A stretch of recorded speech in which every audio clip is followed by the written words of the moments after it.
So I want to take the opportunity to welcome you all to the Integrated Capstone Workshop final briefings. Dr. Bob Cook, can you hear me okay? I can see your video. Yes, I can. Fantastic. Thank you. Okay, so I just want to start with a little introduction to what you're going to hear tonight. So the Capstone Workshop Final Briefing is a really important experience as part of the SUMA program. It's really a culminating moment where you have integrated all of the different fields that you've learned about throughout the time that you've spent at SUMA and the sustainability management curriculum, including the practical skills that you've developed and analytic knowledge, really to address critical sustainability issues. These are real world issues. You've worked as consultants to real world clients that have pressing problems that they need help addressing. So looking forward to seeing the final presentations tonight. So how tonight will work, we will see 6 presentations. And there will be an opportunity at the end of each presentation for you to ask questions, usually 2 or 3 questions of the presenter. So you should either enter those questions into the chat or you can use the raise hand function and we'll call on you. So with that, we're going to get started with our first presentation. This presentation's client is the New York City Department of Environmental Protection. The faculty advisor is Natalie Unwin-Kuruneri, and our presenter is Olivia Morgan. Thank you, Suzanne. Hi, everyone. Thank you so much for attending tonight's Capstone Final Briefings. My name is Olivia Morgan, and I'm representing my Capstone team, who investigated stakeholder engagement and federal funding best practices amid climate change and COVID-19 for the New York City Department of Environmental Protection, which I'll be referring to as the DEP from now on. So tonight I'll be speaking a little bit about the work of our client, then go over the goals of the project, the methodology we undertook, and finally the recommendations that we will be proposing to the DEP. So first, let's talk a little bit about what the DEP does. Its mission is to enrich the environment and protect public health for all New Yorkers by providing high quality drinking water, managing wastewater and stormwater, and reducing noise, air, and hazardous materials pollution. Our project will focus on the water management component of the DEP's work. This work has specifically helped to recently welcome humpback whales into the New York City Harbor, which is a cause close to my heart, which hasn't been seen in some time due to water pollution. This important work requires intensive strategic planning, heavy capital investment, and gathering stakeholder input.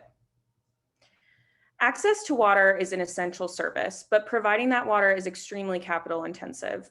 Most of the DEP's current operations are funded by ratepayers, with little buffer room for important improvements in the city's aging water infrastructure. The EPA estimates that more than $743 billion will be needed for water and wastewater infrastructure nationally this year. And this is especially pertinent to New York City, given that some of its water infrastructure is over 100 years old. One tool employed to finance improvement projects is federal funding. However, this funding has decreased by almost 80% since 1970. Due to climate change and the COVID pandemic, funding is becoming even more scarce, and the DEP is looking to stand out in their applications for that funding. The agency is also looking to identify and engage more closely with vulnerable communities amidst these external pressures to ensure that the needs of these communities are met. Given that the pandemic has increased financial burdens on so many families, there is a possibility that many ratepayers will not be able to pay their water bills this year. Projections estimate that utilities could face an aggregate shortfall of $13.9 billion just in 2020. Better engagement with these vulnerable communities will enable the DEP to provide targeted support and is an important component to highlight in applications for federal funding.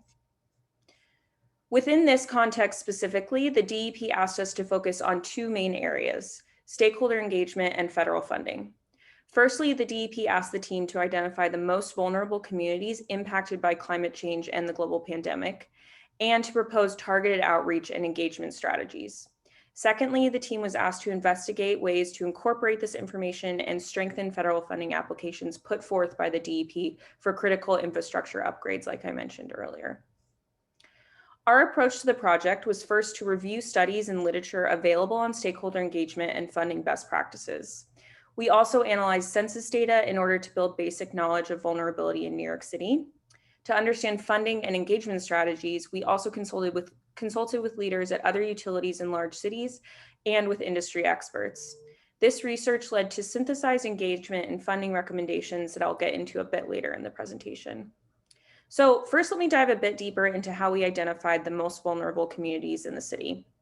We utilized the Center for Disease Control's Social Vulnerability Index, which measures various characteristics of a community, which can make it more vulnerable.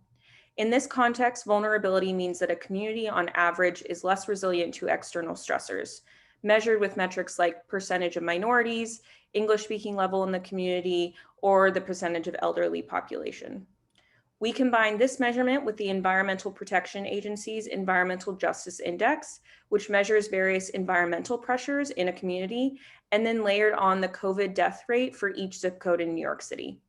To pinpoint the most dominant vulnerability variables, we used principal component analysis, which revealed that poverty, physical disability, level of education, and rent burden as the strongest attributes of vulnerability in New York City. So these three indices combined gave us a clear picture of the most vulnerable zip codes in all 5 boroughs. The table here shows the top 5 most vulnerable zip codes in the city, with East New York in Brooklyn and Claremont-Morrisania in the Bronx, both falling in the 89th percentile across all 3 metrics. The DEP can use this database to match with late bill payment information to identify the best communities to target outreach efforts. In order to recommend targeted outreach strategies, the team reviewed over 30 reports and academic studies to identify the best practices for community engagement. The team also conducted interviews with peer water utilities such as Portland Water Bureau and Northeast Ohio Regional Sewer District to understand their approaches for outreach and to see how these utilities put best practices into action. This in-depth study revealed that an important piece of stakeholder engagement involves having community ambassadors and partnerships with local institutions, such as food banks. While the DEP currently conducts outreach to meet state requirements, we found that these new engagement avenues can expand and strengthen its connections with communities. On the federal funding side, the team did a deep dive into the various types of funding available to the DEP that aligned with the operations and missions of the department. This analysis included researching projects and programs that have previously been funded in other cities in order to understand the qualifications and metrics that allow utilities to receive funding. Given that federal funding opportunities are limited, the team also looked at state funding options that the DEP might qualify for. This led to the creation of a matrix of the various funding opportunities that the DEP can use for future capital needs. After identifying the types of opportunities available, we focused on strengthening the DEP's narrative to be used in applications for federal funding. First, we reviewed literature related to climate change impacts on coastal cities. This research showed that highlighting stakeholder engagement and climate resiliency metrics is an important component to strong funding applications. The team also analyzed the reporting framework created by the Task Force on Climate-Related Financial Disclosures in order to assess how suitable integrating this into the DEP's current reporting would be. We also took a look at the metrics that will be important for the DEP to measure in order to demonstrate a need for funding. This includes water affordability metrics like percent of income spent on water or rent. The team built a matrix to identify the impacts of climate change on DEP services and infrastructure, an example of which can be seen here. This matrix is designed to help the DEP specify in federal funding applications how climate change hazards will directly affect both their operations and stakeholders. For example, when applying for federal funding related to sewer infrastructure, the DEP can refer to the heavy downpour part of the climate change matrix and pull out the secondary hazards affected vulnerable populations, specify the effects on its operations, and the effects on water provided to the city. So before I go into the recommendations, I think it's important to discuss some of the challenges we faced along the way. One important factor was availability of information, both in identifying vulnerable communities and in finding information about funding and other utilities. A good amount of data exists, but much of it is not publicly accessible or in a format compatible with our analysis methods. However, we were able to augment our data with proxies such as government reports and by reaching out directly to utilities for information. The team also had challenges in understanding the current level of engagement because certain metrics had not been monitored or measured by the DEP in the past. This challenge led us to specific recommendations for measurement and tracking that I will discuss next. So despite these challenges, the team was able to put together clear recommendations that fall into 4 specific areas: improving data management, tailoring stakeholder engagement, strengthening branding of the DEP's actions for federal funding applications, and pursuing specific funding options. Within data management, we are recommending that the DEP subscribe to databases to access more specific climate change indicators on a community level, since this data was challenging to find and access for the team.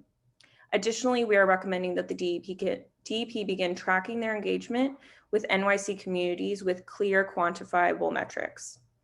Tracking these activities will help the department to begin targeted stakeholder engagement through digital media and the leveraging of community partnerships. On the federal funding side, the team is recommending that the department highlight its stakeholder engagement actions and role in mitigating climate change impacts in order to strengthen its applications for federal funding.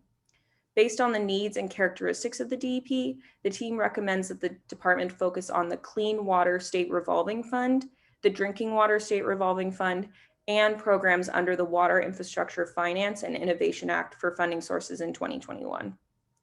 By implementing these recommendations, we believe that the DEP will be able to build strong partnerships with the communities it serves and access the funding it needs to continue New York City's high-quality water service. So on behalf of the team, I would like to thank our faculty advisor, Natalie, our project managers, Anna and Rena, and our contacts at the DEP, Aaron and Alan, for their support throughout the course of this project. It has truly been an honor to be able to contribute to a project that will affect us all tangibly. I will now take any questions, and thank you so much. That's great. Thank you so much, Olivia. So just looking to see if there are any questions. Please, again, raise your hand or use the chat function. So I'll just give folks a moment.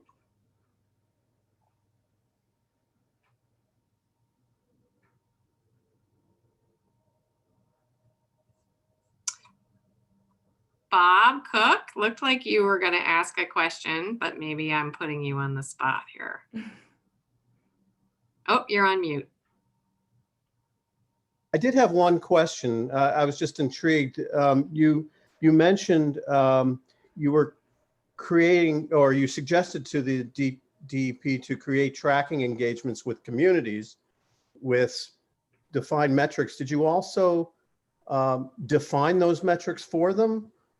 Or was it more, you guys should do this at another time?